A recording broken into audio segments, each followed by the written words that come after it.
Microsoft server का down होना दुनिया भर में इसका असर देखने को मिल रहा है। तकनीकी खराबी की वजह से कहीं प्रसारण रुक गया है। देखिए, स्काई न्यूज बहुत बड़ा न्यूज चैनल है। ये ब्रिटेन के लिहाज से नामचीन, इसकी अमेरिका और यूरोप तक में अच्छी खासी व्यूवरशिप है। चैनल का प्रसारण बंद हो गया है।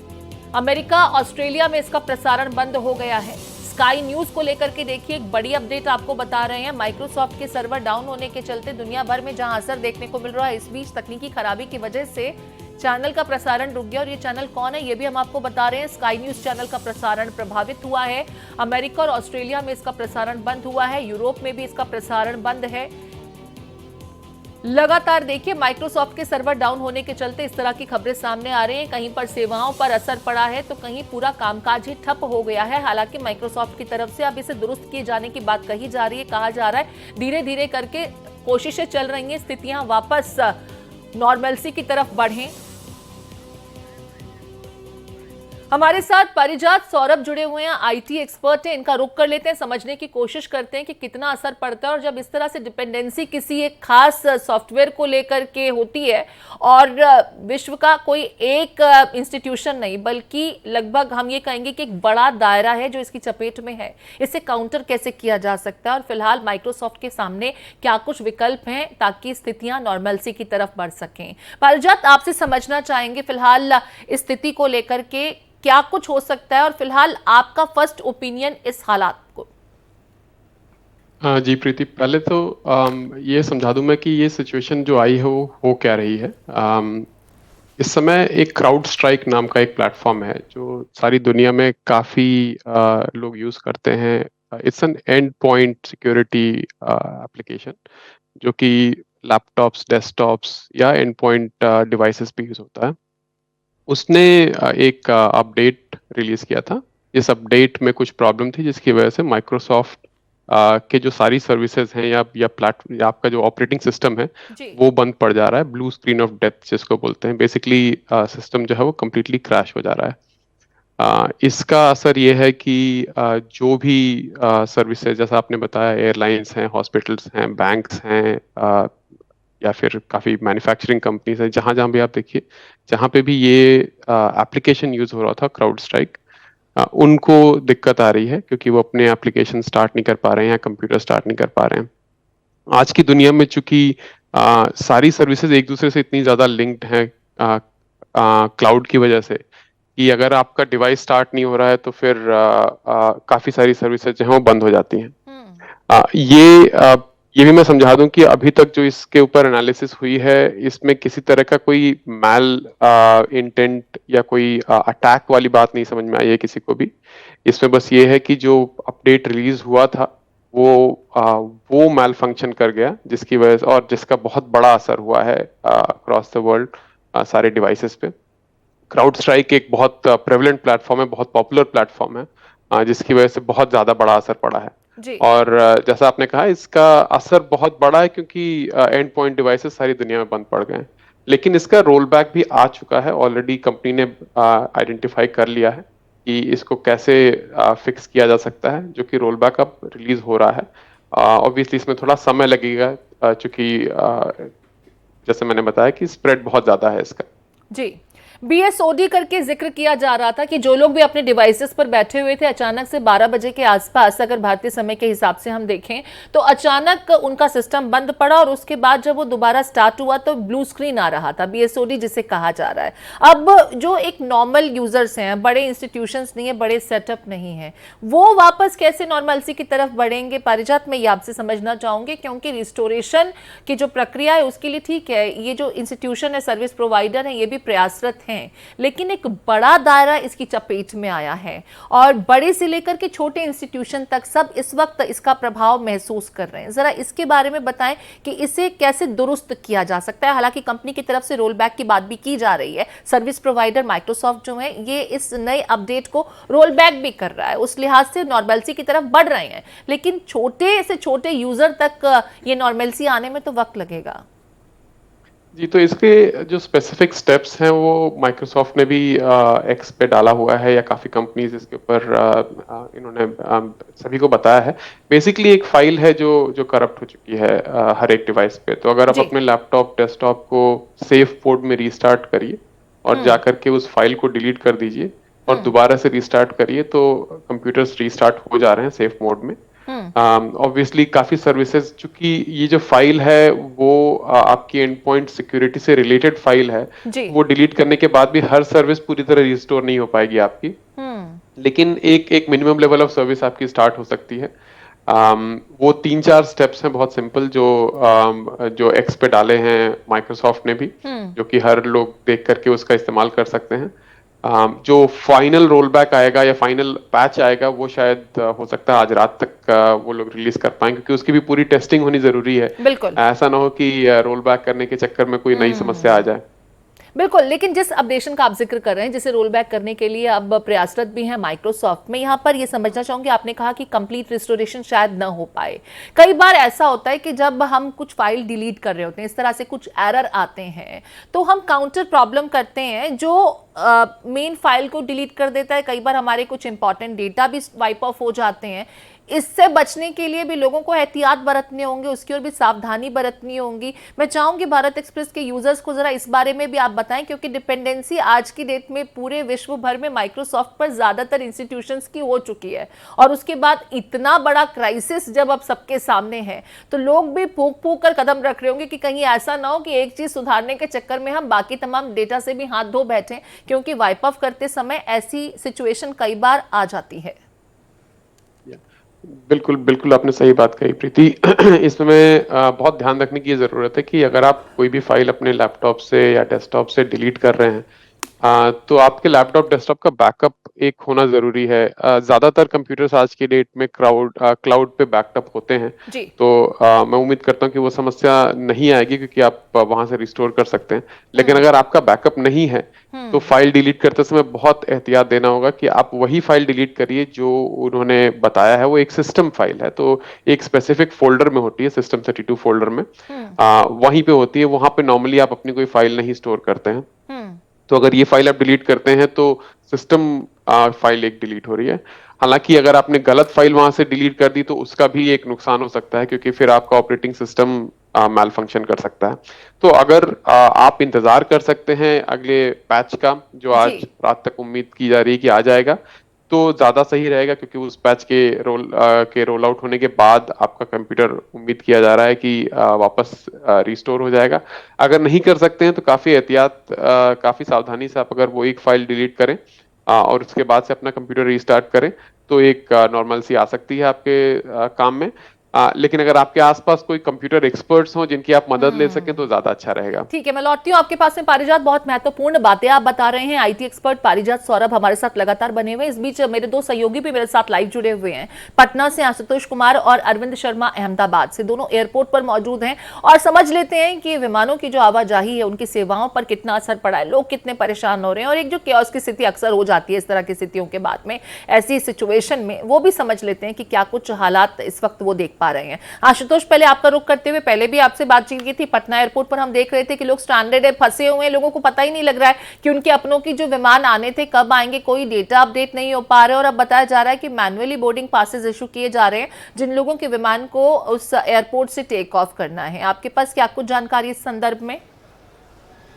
प्रीति, इस पे चर्चा करेंगे। हम कुछ तस्वीर दिखा दे रहे हैं। एयरपोर्ट पे डॉग स्क्वाड की ये तस्वीर इसलिए लगाई गई है ताकि जहां मशीन काम नहीं कर रहा है, जहां मैनुअली चेक किया जा रहा है, वहां ये डॉग्स मदद करे एक्सप्लोसिव सामान को सूंघने के लिए। आप तस्वीरों में साफ तौर पे देख सकते हैं कि ये CISF के जो जवान हैं वो तैनात कर दिए गए हैं और यात्रियों को ये सुनिश्चित कर रहे हैं कि उनके पास जो बैग्स है उसमें कुछ एक्सप्लोसिव सामान नहीं है। आमतौर पे जो मैनुअल चेकिंग होता है उसमें बड़ी ही बारीकी से चेक करना पड़ता है, क्योंकि जो ऑटोमेटिक मशीन है, जो सिस्टम से जुड़ा हुआ मशीन है, वो पूरी तरह फेल हो चुका है। पटना एयरपोर्ट की बात करें तो पिछले 2-3 घंटे में एक फ़्लाइट मुंबई से एयर इंडिया की आई है और थोड़ी देर पहले एक फ़्लाइट एयर इंडिया की यहाँ से उड़ी है। अभी भी इंडिगो या स्पाइस स्पाइसजेट की कोई फ्लाइट यहाँ से नहीं उड़ी है, जबकि 5 फ्लाइट चेन्नई के लिए, चंडीगढ़ के लिए, पुणे के लिए, लखनऊ के लिए और बेंगलुरु के लिए 5 फ्लाइट यहाँ खड़ी है और तमाम यात्रियों को बोर्डिंग कराया जा रहा है और बोर्डिंग के जरिए उन्हें परिसर में शामिल कर लिया जा रहा है, यानी एक क्राउड अंदर में खड़ा कर दिया जा रहा है। आप तस्वीरों में साफ तौर पे देख सकते हैं कि जो पैसेंजर एंटर कर रहे हैं, यहाँ जो ऑटो चेक किया जाता था उन्हें मैनुअल चेक करके अंदर ले जाया जा रहा है। आशुतोष, आप ये बताना चाह रहे हैं कि जो एक्सरे डिवाइसेस और जो मशीनें इत्यादि भी हैं वो भी इस सर्वर पर ही डिपेंडेंट थी, और क्योंकि अब वो सर्वर तो काम कर नहीं रहा है तो ये सेवाएं भी इससे प्रभावित हुई हैं। बेशक बेशक प्रीति, और इसकी वजह से टाइम भी ज़्यादा लग रहा है और एयरपोर्ट पे भीड़ भी बढ़ रही है। 5 फ्लाइट्स के जो पैसेंजर्स हैं वो अंदर दाखिल हैं और 5 फ्लाइट्स आने वाले हैं जो डिलेड हैं, उनके पैसेंजर्स, उनके जो सहयोगी लोग हैं वो मेरी बाईं ओर इंतज़ार कर रहे हैं। तो आप समझ सकते हैं कि एयरपोर्ट पे लोड यात्रियों का और उनके परिजनों का बढ़ा है। अंदर में अगर क्राउड की बात करें तो अभी भी 5 फ्लाइट्स के पैसेंजर एक तरह से कहें चेक इन करके अंदर बैठे हुए हैं और लगातार जो यात्री टेलीविज़न चैनल के जरिए जिन्हें भी सूचना प्राप्त हो रही है कि हमें मैनुअल बोर्डिंग कराना है, वो तमाम यात्री भागे भागे पटना एयरपोर्ट पहुंच रहे हैं। तो स्वाभाविक है कि बिल्कुल ठीक कह रहे हैं आशुतोष, ये सिर्फ पटना एयरपोर्ट की तस्वीर नहीं है, देश के ज्यादातर एयरपोर्ट्स पर भी यही स्थिति देखने को मिल रही है। बल्कि देश ही क्यों, अब तो अगर हम बात दूसरे देशों की भी करें तो अमेरिका से लेकर के ब्रिटेन तक, फ्रांस, ऑस्ट्रेलिया, यूरोप के ज्यादातर जो विमान कंपनियां हैं वो बुरी तरह से इस वक्त इस क्राइसिस से जूझ रही हैं और मैन्युअली कोशिश की जा रही है। हालांकि हीथ्रो एयरपोर्ट पर हमारे सहयोगी थोड़ी देर पहले हमारे साथ मौजूद थे, वो बता रहे थे कि हजारों फ्लाइट्स जो हर एक मिनट पर यहां टेक ऑफ और लैंडिंग होती हैं वो फंसी हुई हैं, ग्राउंडेड हैं, क्योंकि यहां पर कुछ भी काम नहीं कर रहा है, क्योंकि बड़ी संख्या में इन सब की डिपेंडेंसी माइक्रोसॉफ्ट पर ही थी। अरविंद शर्मा का मैं रुख कर रही हूं अहमदाबाद से, हमारे साथ अरविंद शर्मा भी बने हुए हैं। अरविंद, अहमदाबाद में क्या कुछ तस्वीर देखने को मिल रही है? हालांकि भारत सरकार की तरफ से एक अपडेट आया है कि एनआईसी सर्वर क्योंकि इस पर डिपेंडेंट नहीं है, उस पर असर नहीं पड़ा है। देखिए, अहमदाबाद एयरपोर्ट पर एक तरीके कि लोग बदहवास से घूम रहे हैं। जो लोग चेक इन करके अंदर जा रहे हैं वो भीड़ उस इलाके में बढ़ती जा रही है। जहां से लोग चेक इन करते हैं यहां से सीधे लोग अंदर चले जाते हैं और फिर उसके बाद अपनी फ्लाइट का इंतजार करते हैं। तो इस इलाके में बड़ी भीड़ देखी जा रही है। लोग आ रहे हैं, कुछ लोग जो इनके अलग अलग जो कंपनियों के विंडो काउंटर हैं वहाँ पर पहुँच रहे हैं, वहाँ इंक्वायरी कर रहे हैं। कुछ लोगों की फ्लाइट डिले हो रही हैं या कुछ लोगों को रिफंड नहीं मिल रहा है, उनको कुछ औपचारिक जानकारी नहीं दी जा रही है। ऐसे में लोग परेशान हो रहे हैं कि आखिर वो जाएं तो जाएं कहाँ। उनको कोई कारण समझ में नहीं आ रहा है कि आखिर उनकी फ्लाइट डिले क्यों हो गई या कैंसिल क्यों हुई है। ना तो औपचारिक ऐलान एयरपोर्ट अथॉरिटी की तरफ से किया जा रहा है और ना ही उनको कोई औपचारिक जानकारी मेल या SMS के द्वारा दी जा रही है। लोगों ने अपना टिकट बुक कराया है। इमरजेंसी में अधिकांश लोग ऐसे हैं जो इमरजेंसी में अपने घर पहुंचना चाहते हैं या दूर दराज जहां भी उनको जाना है वो पहुंचना चाहते हैं। लेकिन ऐसे में जब उनकी फ्लाइट का अचानक कैंसिल होने का मैसेज आता है तो लोग परेशान उठते हैं, उनके काउंटर पर जाते हैं जो भी सर्विस प्रोवाइडर हैं और वहां से जवाब मिलता है। पर अब तक कैंसिल हुई हैं और लगभग कितनी एयरलाइंस ऐसी हैं जो लोगों को जल्दी पहुंचने के लिए इंस्ट्रक्ट कर रही हैं, मैसेजेस भेज रही हैं? देखिए, अब तक 4 से 5 फ्लाइट ऐसी हैं जो कैंसल की गई हैं और कुछ फ्लाइट डिले चल रही है। लेकिन डिले होने का भी एक निर्धारित समय नहीं बताया जा रहा है कि कितना डिले है। डिले बताया जा रहा है लेकिन निर्धारित समय नहीं बताया जा रहा है कि कितना डिले है।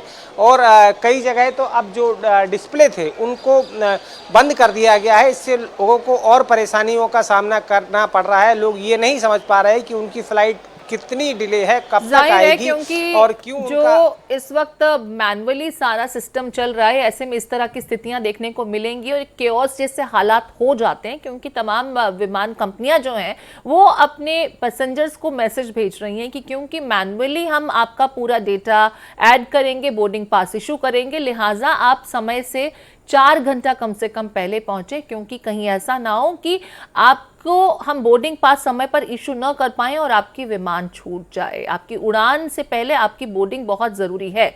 मैं लौटूंगी आपके पास भी अरविंद। इस बीच दुनिया में आए इस साइबर संकट को लेकर के तमाम तरह की प्रतिक्रियाएं सामने आ रही हैं। अश्विनी वैष्णव ने भी थोड़ी देर पहले बताया कि ये एक बड़ी क्राइसिस है, लेकिन भारत के एनआईसी सर्वर पर इसका असर नहीं पड़ा। इस बीच आईटी एक्सपर्ट्स की प्रतिक्रिया भी सामने आ रही है। पारिजात भी हमारे साथ बने हुए हैं। आईटी एक्सपर्ट्स क्या कुछ कह रहे हैं ये भी आपको सुनाएंगे, लेकिन इस बीच अश्विनी वैष्णव का भी ट्वीट आप देख लीजिए, जिन्होंने सीधे तौर पर इस आउटेज को लेकर के जानकारी दी है।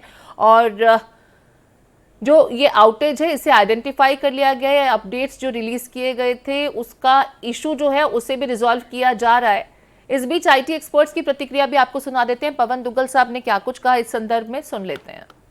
आज अभी कहना बहुत मुश्किल है क्या हुआ है, लेकिन ये बात स्पष्ट है कि कंप्यूटर्स चलने बंद हो गए हैं। उनको जब लॉगिन करते हैं तब दिक्कत आती है। बहुत सारे कंप्यूटर्स में ब्लू डेथ स्क्रीन नजर आ रही है और इसका सीधा तात्पर्य ये हुआ है कि कंप्यूटर ऑपरेशंस ठप हो गए हैं। लगभग हर मानवीय एक्टिविटी कहीं ना कहीं भारतवर्ष में, पूरी दुनिया भर में इम्पैक्ट हो रही है। एयरलाइंस की उड़ानें बंद हो गई हैं, रद्द हो गई हैं क्योंकि सिस्टम्स काम नहीं कर रहे हैं। हॉस्पिटल्स की क्रिटिकल इंफॉर्मेशन इंफ्रास्ट्रक्चर भी इम्पैक्ट हो गया है। लोगों को क्रिटिकल हेल्थ केयर मिलने में दिक्कत हो रही है। टेलीविजन चैनल्स अपने पूरी तरह से सिग्नल्स ब्रॉडकास्ट नहीं कर पा रहे। कॉर्पोरेट इंडिया अपना काम नहीं कर पा रहा है। चारों ओर मैं देख रहा हूं कि इस तरह के एपिसोड से एक प्रभाव नजर आता है। पूरी दुनिया भर को ये प्रभावित कर रहा है। भारत इसमें अकेला नहीं है। लेकिन हाँ, अगर मैं भारत के दृष्टिकोण से देखूं तो भारत में हर वो सेक्टर जो डिजिटल फॉर्मेट, जो कंप्यूटर सिस्टम्स या कंप्यूटर नेटवर्क्स का इस्तेमाल करता है, वो इस तरह के प्रकरण से इम्पैक्टेड है। ये ना केवल साइबर सुरक्षा में सेंध का एक प्रकरण है, ये कहीं ना कहीं साइबर टेरर के साथ भी इसके तार जुड़े हो सकते हैं। जिस समय ये क्राइसिस खबर सामने आई थी उस दरमियान क्योंकि आइडेंटिफाई नहीं हुआ था कि क्या कहीं कोई ये साइबर अटैक है या कुछ और, उस समय उनकी ये प्रतिक्रिया सामने आई थी। हालांकि अब लगातार देखिए अपडेट्स भी सामने आ रहे हैं। माइक्रोसॉफ्ट की तरफ से जानकारी भी साझा की गई है और तमाम जो एक्सपर्ट्स हैं दुनिया के जो साइबर टेरर को भी देखते हैं उनकी तरफ से भी ये क्लियर किया जा चुका है कि किसी तरह का साइबर अटैक नहीं है, साइबर टेरर नहीं है, बल्कि एक ऐसा अपडेट था जिसे इंट्रोड्यूस किया गया, लेकिन वो अपडेट गलत हो गया और उस अपडेट के चलते इतना बड़ा क्राइसिस देखने को मिला, जिसके चलते ज्यादातर सिस्टम ठप पड़ गए, बंद पड़ गए और माइक्रोसॉफ्ट इसको रोल बैक करने के लिए लगातार प्रयासरत है और रोल बैक की प्रक्रिया शुरू भी की जा चुकी है। डिलीशन को लेकर के भी तरीका माइक्रोसॉफ्ट की तरफ से अपडेट लगातार तमाम प्लेटफॉर्म्स के जरिए किया जा रहा है ताकि लोग जल्द से जल्द इस समस्या को काउंटर कर सकें, इसे सॉर्ट आउट कर सकें। पारिजात हमारे साथ लगातार बने हुए हैं। पारिजात, एक चीज तो स्पष्ट हो चुकी है, ये साइबर थ्रेट नहीं है, साइबर क्राइसिस नहीं है, साइबर अटैक नहीं है। मैं अपडेट्स के लिहाज से आपसे एक सवाल पूछना चाहती हूँ। अब इस तरह के कुछ अपडेट्स इंट्रोड्यूस किए जाते हैं, अक्सर हम लोग भी गैजेट्स इस्तेमाल करते हैं और डेली बेसिस पर कुछ ना कुछ अपडेट्स आ रहे होते हैं जिससे हमें अपने ऐप्स में, अपने गैजेट्स में खुद एक्टिवेट भी करना होता है। जब इस तरह के अपडेट्स इंट्रोड्यूस किए जाते हैं तो बाकायदा उसको चेक किया जाता होगा, उसकी जो बाकी फर्दर आफ्टर इफेक्ट्स हैं वो भी देखे जाते होंगे। माइक्रोसॉफ्ट जैसी बड़े इंस्टीट्यूशन द्वारा इस तरह के अपडेट के साथ में ऐसा क्राइसिस नॉर्मल तो नहीं है। बिल्कुल बिल्कुल प्रीति, ये काफी एबनॉर्मल सिचुएशन है कि इतना बड़ा अपडेट और इतना बड़ा एरर उसमें जो आ रहा है। तो कहीं ना कोई टेस्टिंग की फेलियर हुई है इस पैच को लेकर के, जो कि क्राउड स्ट्राइक और माइक्रोसॉफ्ट दोनों को समझना चाहिए और देखना चाहिए और देखेंगे ही। लेकिन ये अनयूजुअल है, लेकिन एट द सेम टाइम ऐसी चीजें हो जाती हैं कभी कभार, क्योंकि अल्टीमेटली जो टेस्टिंग भी हो रही है या जो काम भी हो रहा है वहाँ कहीं ना कहीं ह्यूमंस इन्वॉल्व हैं। कोई ना कोई टेस्ट केस मिस हो गया है, कोई ना कोई सिनेरियो मिस हो गया है उस टेस्टिंग के दौरान, जिसकी वजह से ये एरर आ रही है। चलिए, तो इस तरह के एरर्स नॉर्मली आते नहीं है, लेकिन आए और माइक्रोसॉफ्ट इसे रिजॉल्व करने की लगातार कोशिश कर रहा है। जल्द ही स्थितियां नॉर्मल सी की तरफ बढ़ेंगी, हम उम्मीद कर सकते हैं। बहुत शुक्रिया आप सभी का।